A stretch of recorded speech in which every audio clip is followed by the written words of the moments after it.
All great men have enemies, and Jesus was the greatest of men and the Son of God. Men in high places were jealous of him and feared him and plotted to destroy him.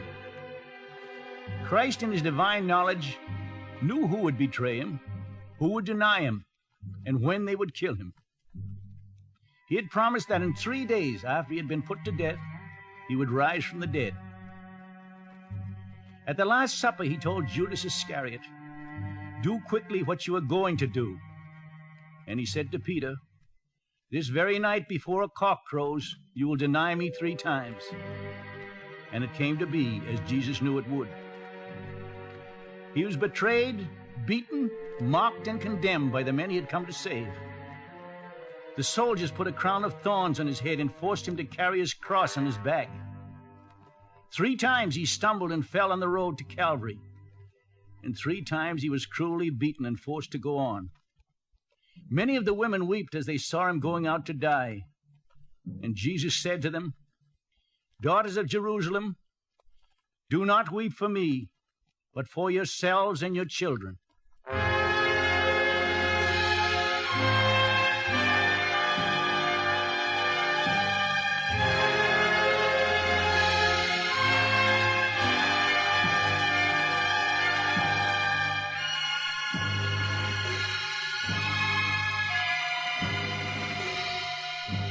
The soldiers ripped the garments from his body. They nailed the Son of God to the cross and raised him high in the air.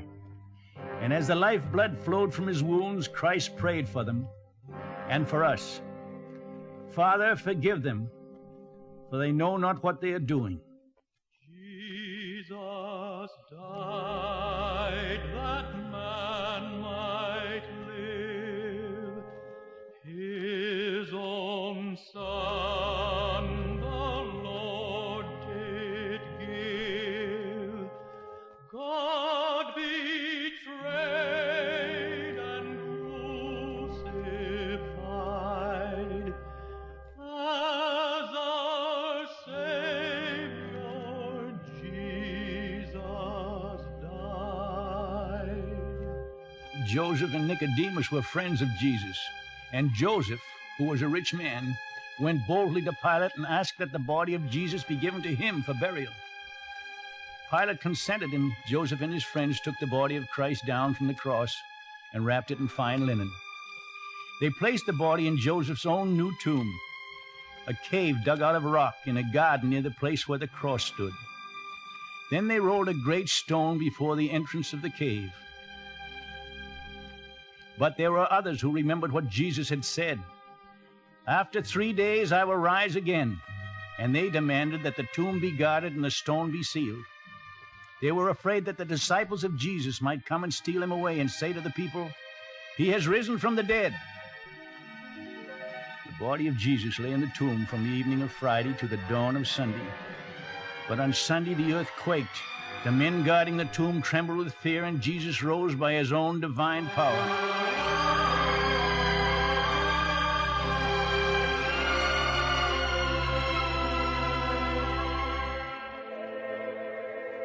A glorious victor as he had promised. His body shone like the sun, and the wounds in his hands and feet sparkled like jewels.